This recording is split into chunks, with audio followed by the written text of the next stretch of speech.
Tawakal itu artinya menyerahkan hati. Ini hati. Tawakal ini perkara hati. Kita menyerahkan sesuatu kepada Allah, itu hati yang bicara. Perkara hati. Jadi tawakal ini bukan perkara tangan, bukan perkara kaki, bukan perkara mulut, mata.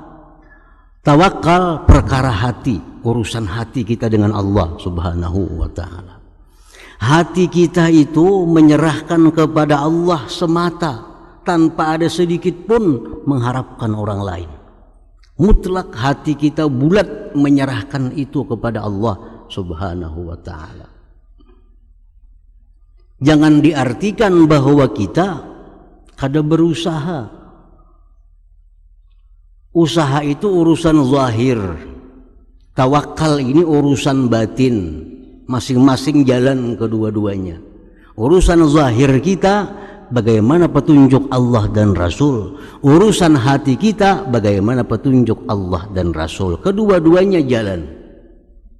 Bukan berarti orang bertawakal itu kadang mengunci rumah. Bukan berarti orang bertawakal itu kadang mengunci kendaraan.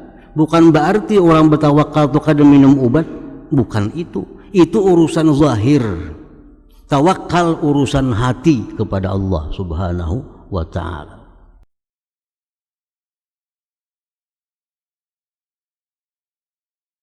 Dari Asmaul Husna, nama Allah Al-Wakil.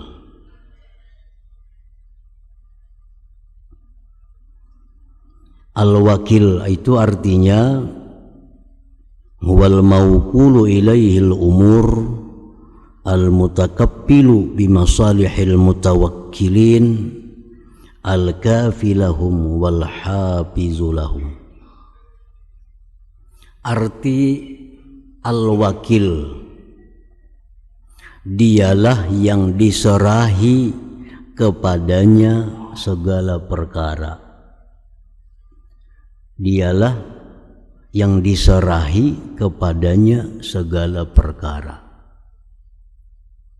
yang menanggung, menjamin dengan kemaslahatan orang-orang yang menyerahkan perkara kepadanya,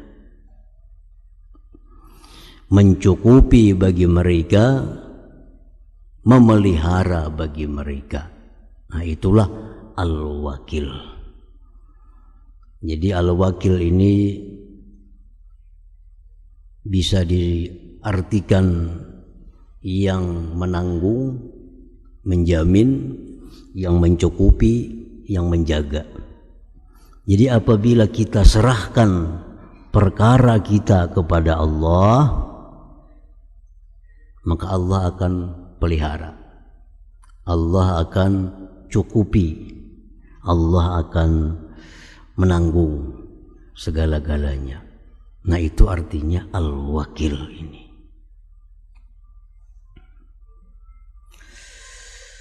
Yang diserahi kepadanya segala perkara, yang menjamin kemaslahatan orang-orang yang menyerahkan kepadanya.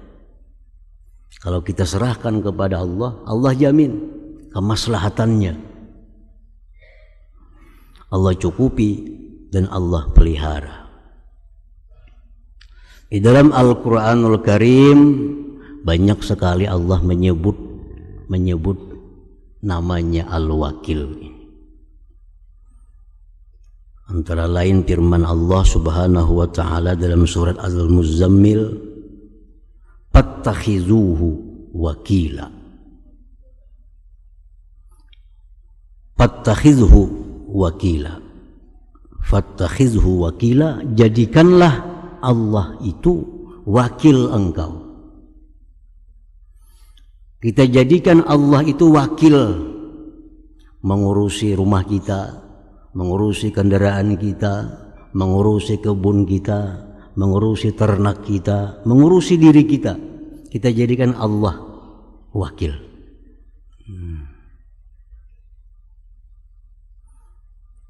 Wa qala ta'ala, firman Allah lagi, an la tattakhizu min duni wakila.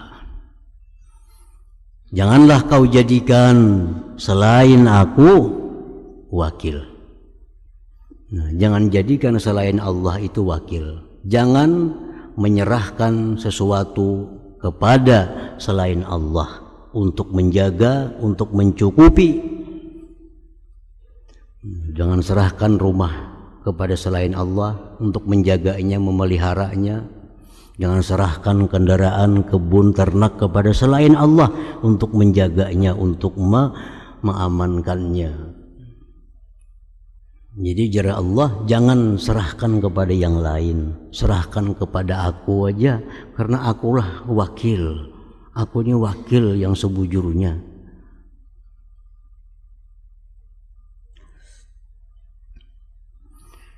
Allah berfirman dalam surat yang lain lagi, wa tawakkal 'ala Allah wa kafa billah wakila.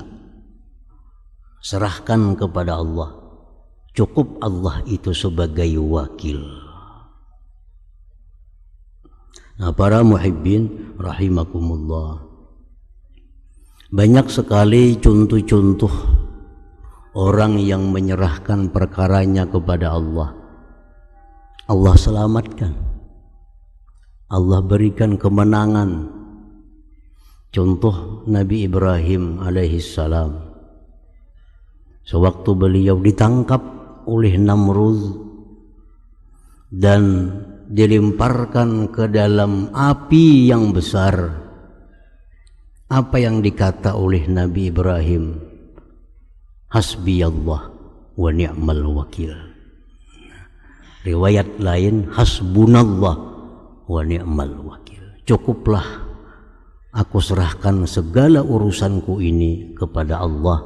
Allah lah sebaik-baik wakilku. Apa yang terjadi? Nabi Ibrahim selamat daripada kematian di dalam api itu. Kenapa? Karena Allah sudah menjamin orang yang menyerahkan dirinya kepadaku, Allah menjamin orang yang menyerahkan urusannya kepadaku, biar Tuhan aku jamin pemeliharaannya, aku jamin kemaslahatannya. Nah, jadi itu contoh Nabi Ibrahim alaihissalam. Yang kedua, contohnya yang dekat dengan kita, junjungan kita Rasulullah sallallahu alaihi wasallam. Di kota Madinah, Rasulullah sedang bersama para sahabat. Datang ada orang memberikan kabar, wahai kaum muslimin, itu orang Mekah kafir Quraisy menyiapkan pasukan yang sangat besar untuk menyerang Madinah. Nah, apa yang dikata oleh kaum muslimin mendengar ancaman seperti itu? Hasbunallah wa ni'mal wakil. Hasbunallah wa ni'mal wakil. Cukuplah bagi kami Allah, dan Allah sebaik-baik yang diserahi perkara. Bukan takutan mendengar ancaman, tetapi justru mereka kaum muslimin semakin kuat, semakin berani karena merasa Allah sebagai wakil mereka. Hasbunallah wa ni'mal wakil. Nah, akhirnya panqalabu bi ni'matin minallahi wa fadlin lam yamsashum su. Begitu Rasulullah dengan para sahabat ini berangkat keluar Madinah untuk mendatangi musuh yang dijanjikan, ternyata musuhnya ketakutan. Nah, kada jadi ingin menggempur kota Madinah itu. Nah, itu contoh lagi bahwa orang yang menyerahkan perkaranya itu kepada Allah Subhanahu wa taala, Allah akan jamin kemaslahatannya, kebaikannya. Itulah yang disebut dengan al-wakil ini. Nah, para muhibbin rahimakumullah. Jadi para ulama mendengar daripada hadis Rasulullah sallallahu alaihi wasallam, mereka menghimbau kepada kita, kalau kita dalam keadaan susah, dalam keadaan payah, perbanyaklah mengucapkan hasbiyallah wa ni'mal wakil, atau boleh hasbunallah wa ni'mal wakil. Hasbunallah wa ni'mal wakil. Ini sudah kita kehabisan jalan. Sudah kada ada lagi orang yang bisa menolong kita. Sudah kada ada lagi orang yang bisa kita harapkan untuk mengurus kita. Nah, serahkan diri kita kepada Allah, ucapkan sebanyak-banyaknya hasbunallah wa ni'mal wakil, hasbunallah wa ni'mal wakil. Menurut Imam Abul Hasan As-Sadili 450 kali. Hasbunallah wa ni'mal wakil, hasbunallah wa ni'mal wakil, hasbunallah wa ni'mal wakil, hasbunallah wa ni'mal wakil, 450. Di mana dapat angka 450 itu mengambil dari jumlah huruf hasbunallah wa ni'mal wakil. Hasbunallah, ha 8, sin 60, ba 2, nun 50, alif 1, hasbuna, Allah 66. Nah, semuaan dihitung jadi 450. Jangan kurang, jangan lebih. Karena bila kurang bila lebih kada hasbunallah wa ni'mal wakil lagi bacaannya. Itu hitungan yang pas sudah. Jadi dalam keadaan susah, dalam keadaan sengsara, dalam keadaan ketakutan, baik apa yang ditakutkan, baca hasbunallah wa ni'mal wakil, hasbunallah wa ni'mal wakil. Para muhibbin rahimakumullah. Jadi ingat bahwa kita ada punya Allah yang bernama Al-Wakil ini.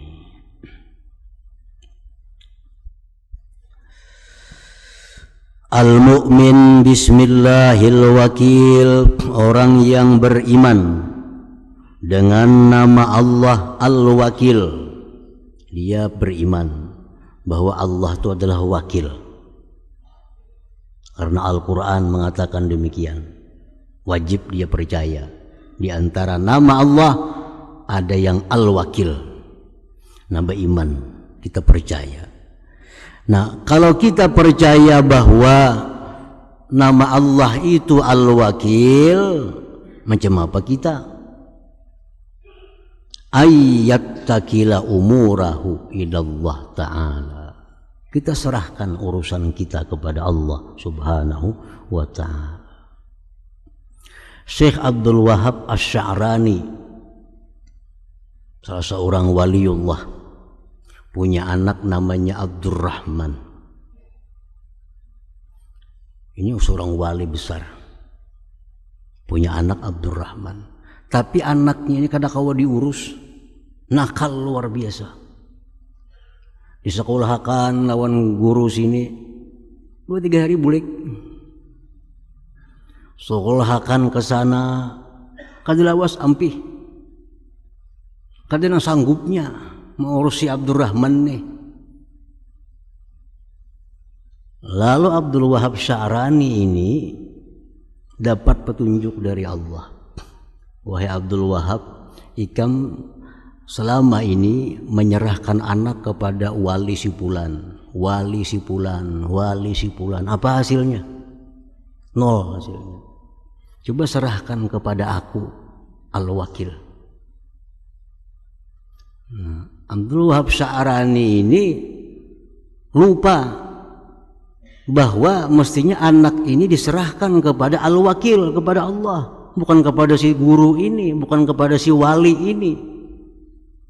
Beliau lupa.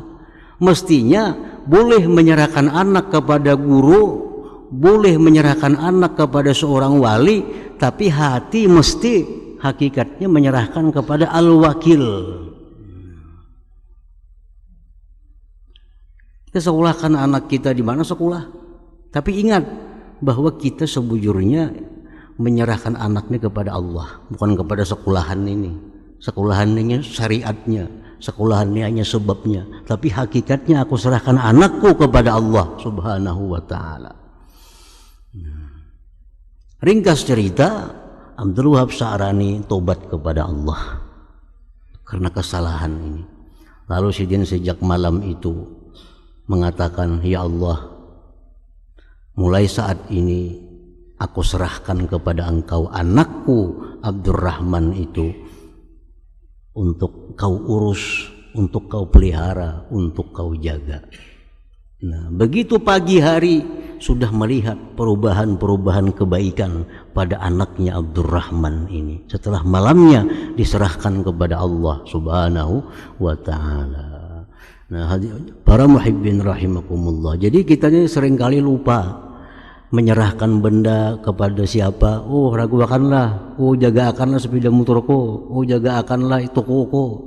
Nah, kita ini minta jaga akan kepada orang sebelah, minta jagakan kendaraan kepada tukang parkir. Padahal tukang parkir ini bisa guring, tukang parkir bisa lupa. Nah, boleh kita serahkan kepada mereka-mereka, tapi hati kita ingat, sebujurnya kita serahkan itu kepada Allah Subhanahu wa ta'ala. Ini hanya syariatnya, hanya sebabnya. Nah, para muhibbin rahimakumullah. Jadi selalu kita ingat al-wakil. Kita hendak keluar rumah, disuruh oleh Nabi baca apa? Bismillah, tawakkaltu 'alallah, wala haula wala quwwata illa billah. Bila baca itu, rumah selamat, perjalanan yang kita hadapi pun akan selamat. Kenapa sebabnya? Karena ucapan kita itu bismillah, dengan nama Allah. Tawakkaltu 'alallah, aku serahkan rumah nang ku tinggal, anak bini nang ku tinggal, aku serahkan kepada Allah. Perjalananku yang ku hadapi ini pun kuserahkan kepada Allah untuk membimbing, untuk menjaganya. Nah, ini saya selamat dalam perjalanan baik yang ditinggal maupun yang dihadapi. Bila keluar rumah, ujar Nabi baca bismillah, tawakkaltu 'alallah, la haula wala quwwata illa billah, supaya selamat. Karena kita sudah menyerahkan, Ada seorang di zaman dahulu dikisahkan hendak naik haji, sorangan, bini tinggal, bininya kada umpat, bininya hamil, hendak berangkat naik haji. Lalu si laki-laki tadi, ya Allah, hamba berangkat naik haji, bini hamba sedang hamil, mungkinnya melahirkan, kena hamba kada di rumah. Maka anak hamba tersebut aku serahkan kepada engkau ya Allah. Anak hamba yang dalam perut mamanya tuh ulun serahkan kepada engkau ya Allah. Berangkat haji, datang nyaman bahari kada ada telepon macam-macam. Datang, bini meninggal dunia, mati beranak. Hanya beberapa hari orang mati, bini igam, mati beranak, mati di dalam parut anaknya, Ugas laki-laki itu, biniku boleh mati, tapi anakku tuh kada mati. Kenapa jurang kada mati ya? Sebab aku hendak tulak haji itu, aku yakin aku serahkan anakku kepada Allah Subhanahu wa ta'ala. Buka kuburannya. Nah, dibuka kuburnya, diangkat jenazahnya, diperiksa, ternyata masih bergerak dalam parut itu.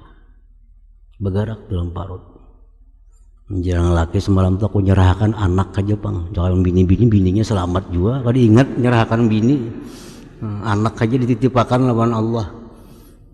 Menitipakan bini kalau ingat. Itu suatu janji dari Allah. Wa may yatawakkal 'ala Allah fa huwa hasbuh. Nah, siapa yang berserah bujur-bujur kepada Allah, Allah akan mencukupi. Tergantung kita aja lagi kuat kadanya bersarah itu. Nah, kalau kita bujur-bujur kuat bersarah diri kepada Allah, menyerahkan urusan kita kepada Allah, kada ada urusan yang kada selesai, kada ada urusan yang kada biris, sebab Allah maha segala-galanya. Nah, jadi kalau beriman kita bahwa Allah itu al-wakil, nah serahkan urusan kita, bertawakal kepada Allah Subhanahu wa ta'ala. Para muhibbin rahimakumullah. At-tawakkul huwa ittikalul qalbi ila Allah ta'ala bil inqita' ilaih wal iyas amman dunah. Tawakal itu artinya menyerahkan hati. Ini hati. Tawakal ini perkara hati. Kita menyerahkan sesuatu kepada Allah, itu hati yang bicara. Perkara hati. Jadi tawakal ini bukan perkara tangan, bukan perkara kaki, bukan perkara mulut, mata. Tawakal perkara hati, urusan hati kita dengan Allah Subhanahu wa ta'ala. Hati kita itu menyerahkan kepada Allah semata, tanpa ada sedikit pun mengharapkan orang lain. Mutlak hati kita bulat menyerahkan itu kepada Allah Subhanahu wa ta'ala. Jangan diartikan bahwa kita kada berusaha. Usaha itu urusan zahir. Tawakal ini urusan batin. Masing-masing jalan kedua-duanya. Urusan zahir kita bagaimana petunjuk Allah dan Rasul. Urusan hati kita bagaimana petunjuk Allah dan Rasul. Kedua-duanya jalan.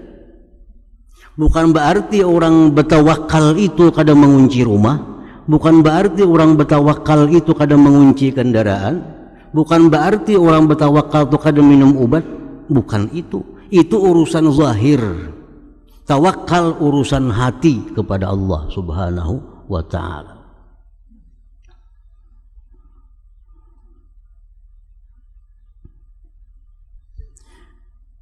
Rasulullah sallallahu alaihi wasallam kedatangan seorang laki-laki. Beunta datang.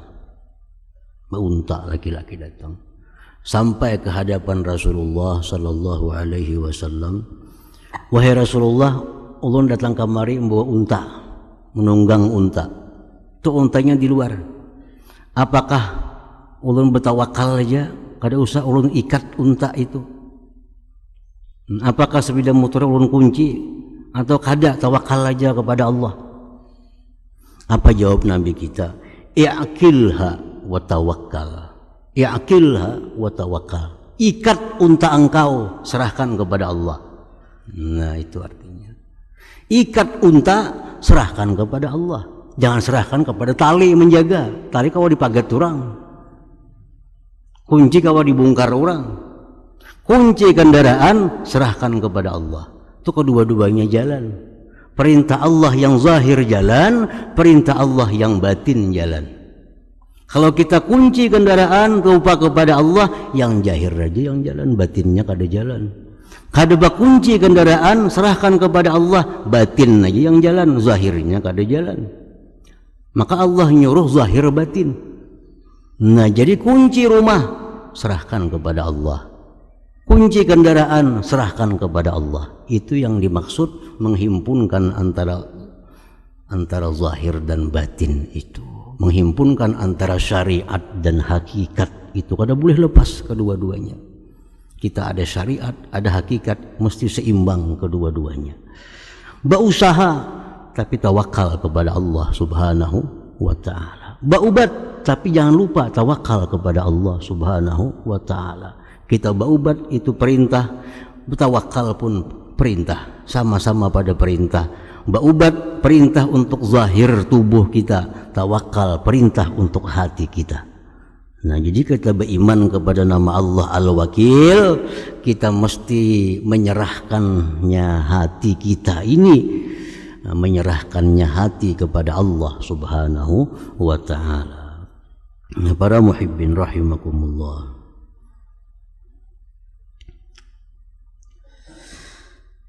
Yutlabut tawakkul fi thalathati mawadi. Tawakal itu disuruh, diwajibkan dalam tiga hal.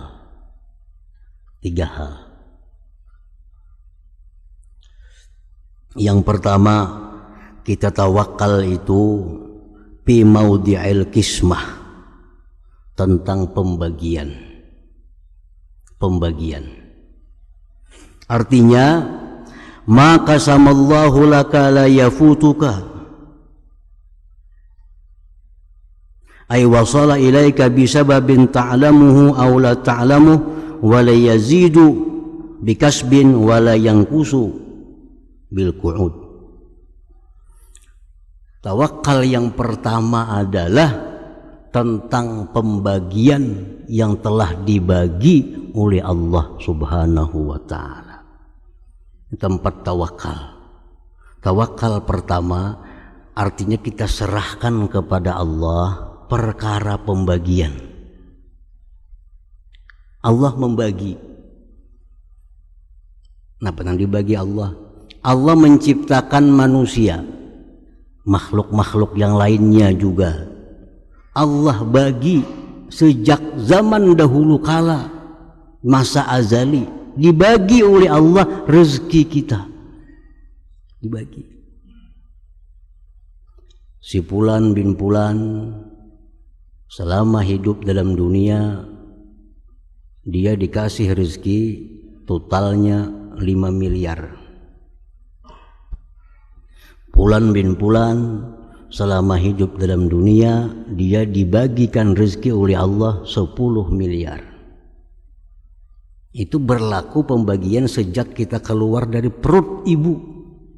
Sudah kita gunakan bagian kita itu. Nah, kita wajib menyerahkan itu kepada Allah Subhanahu wa ta'ala. Kita wajib percaya bahwa kita ini sudah dapat rezeki yang dibagi oleh Allah Subhanahu wa ta'ala.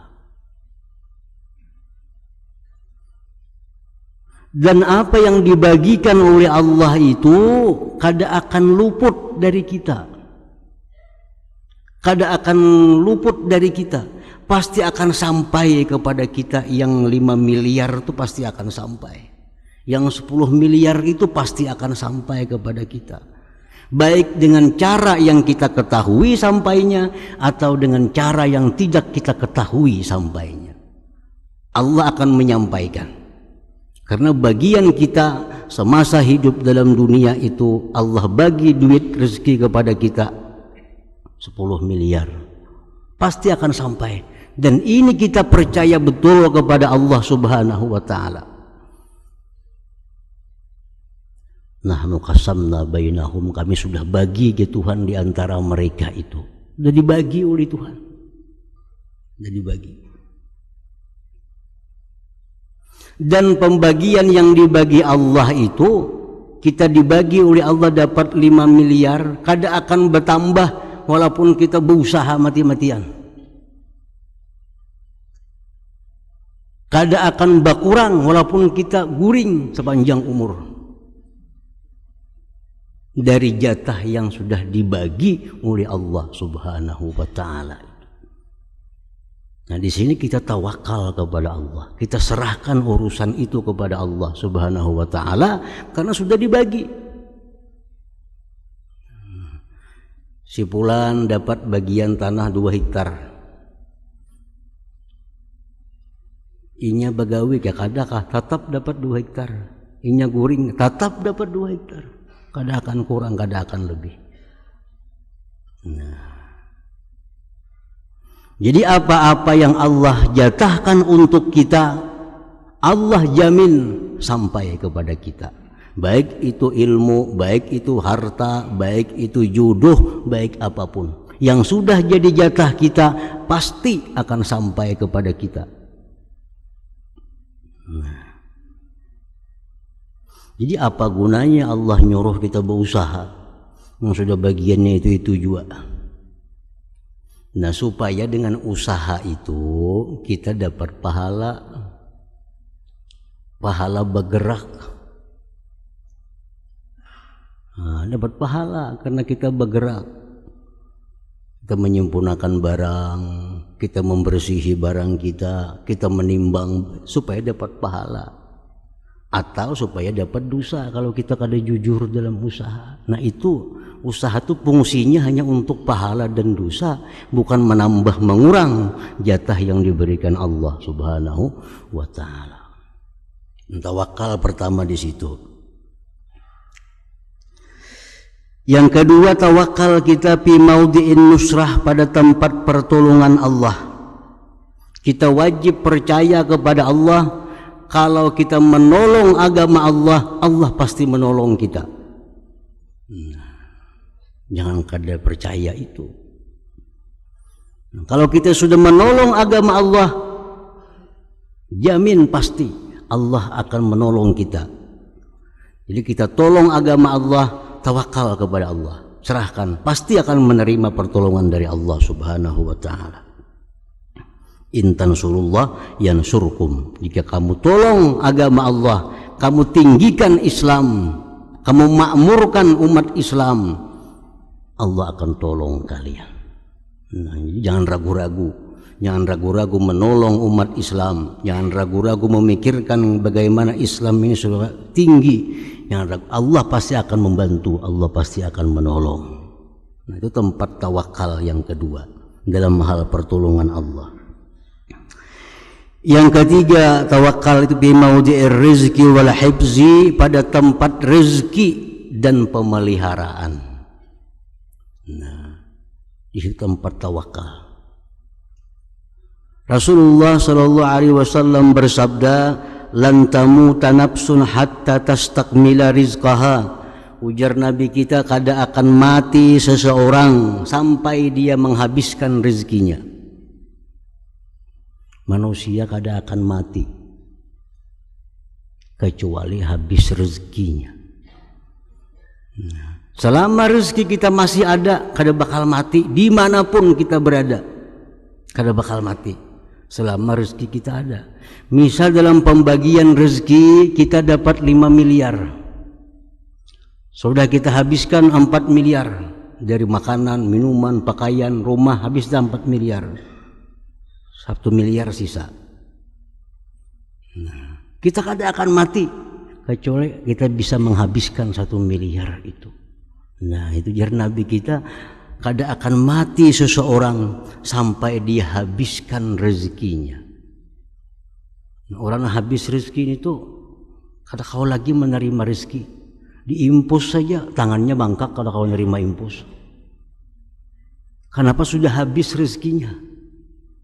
Ya, kalau orang itu diimpus, masuk aja, panjang aja umur lagi. Bila sudah impusnya menolak, nah, ada jauh lagi tuh. Rezeki itu sudah ditolaknya karena sudah habis jatahnya. Dan manusia kada akan mati kecuali jatah rezeki yang dijanjikan Allah itu sudah habis, sudah selesai. Nah, makanya jar Nabi mengingati kita, ajmilu fit talab, elok-elok mencari rezeki. Elok-elok bagus-bagus mencari rezeki. Jangan kada tahu di waktu, jangan sikut kiri kanan. Kenapa? Kada bakal habis. Mungkin kita masih ada jatahnya. Kita kada akan bakal kehilangan rezeki kita. Kita kada akan bakal luput daripada rezeki kita.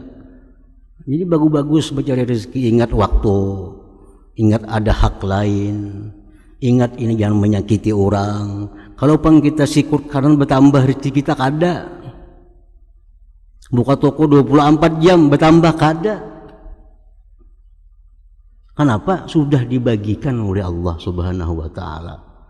Makin banyak datang rezeki lagi melakas mati. Mana hakunnya? Dapat rezeki jatah oleh Allah kita 6 miliar. Mau kita berdagang siang hari siang malam makin habis lakas jatah itu. Mau kita kata pipayo berdagang panjang umur. Karena kita kada akan mati kalau rezeki belum habis. La tamutu nafsun hatta tastakmila rizqa. Jadi ajmilu fit talab, baik-baik mencari rezeki itu. Kita bercari siang malam kada menambah. Kita bercari 2-3 jam kada mengurangi daripada apa yang sudah diberikan oleh Allah Subhanahu wa taala. Nah, di sini tempatnya tawakal. Berdagang buka, tapi rezeki itu urusan Allah. Ini dagang hanya sebab, hanya usahaku untuk mencari pahala.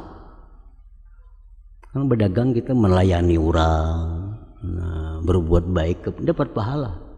Masalah rezeki itu urusan Allah. Aku ada bercampur di situ, aku serahkan kepada Allah Subhanahu wa taala. Nah, yang ketiga yang kita tawakal kepada Allah, urusan pemeliharaan diri kita, pemeliharaan harta kita. Serahkan kepada Allah Subhanahu wa ta'ala. Kita kada sanggup menjaga diri kita. Kita kada mampu menjaga diri kita. Dalam doa Nabi, Rabbi la takilni ila nafsi tarfata ain. Jar Nabi, ya Allah, jangan kau serahkan mengurus diriku kepada aku sekejap mata jua pun. Karena kita mengurus diri kita sekejap mata, kita hancur, kita binasa. Kita kada mampu mengurus diri kita, menjaga diri kita. Serahkan urusan diri kita ini kepada Allah Subhanahu wa ta'ala. Kita guring, siapa yang jaga kita? Sehingga samut kada masuk ke telinga, pimpijit kada masuk ke mana-mana, siapa yang jaga akan? Kita kawan jaga, kita aja guring. Nah, jadi kita menjaga diri seorang aja kada bisa. Nah di situ ya Tuhan serahkan kepada aku, serahkan kepada aku menjaganya. Setiap kali kita serahkan, Allah akan menjaga. Nah jadi pemeliharaan diri, harta, anak, bini, cucu, serahkan kepada Allah Subhanahu wa ta'ala. Jadi di tubuh manusia, dalam sebuah hadis disebutkan Allah kirim 4 malaikat yang disebut dengan hafazah. Kita ini semuanya ada 4. Jadi kalau di rumah kita berdua laki bini, 8 di situ ada manusia yang lain pada kita. Sebelah kanan malaikat rakib pencatat amal kebaikan. Kiri atid pencatat amal kejahatan. Muka belakang malaikat yang dikirim Allah menjaga kita dari sesuatu yang bukan ditakdirkan oleh Allah. Nah, malaikat kita ada di muka, ada di belakang. Tugasnya apa? Menjaga kita dari sesuatu yang bukan takdir kita. Datang orang nak mengantar duit 10.000. Duit itu bukan takdir kita. Malaikat dia agak lain pun sebelah sana lain. Ada orang hendak menyakiti kita, tapi ditakdirkan Tuhan kita hari itu kada ada yang menyakiti. Datang orang menyakiti, malaikat nih yang memburu, jangan sakiti, karena hari ini kada ada takdirnya untuk disakiti. Nah itu malaikat muka belakang. Jadi setiap manusia ada 4 malaikat hafazah, penjaga yang dikirim oleh Allah Subhanahu wa ta'ala. Nah, tapi kalau sudah memang takdirnya, malaikat pun kada kau menjaga lagi. Nah, datang memang takdirnya dapat musibah, malaikat sudah melepas dirinya. Oh, ini memang takdirnya, ini takdirnya. Tapi selama itu bukan takdir kita, ada 2 malaikat yang menjaga, kada akan sampai kepada kita, baik manfaat ataupun mudarat. Nah, jadi urusan rezeki, pemeliharaan harta benda, diri segala macam, itulah tempat kita tawakal, tempat kita menyerahkan kepada Allah Subhanahu wa ta'ala. Dan Allah berjanji bila diserahkan, sebujur-bujur menyerahkan, aku akan jaga ya Tuhan sebaik-baik penjagaan.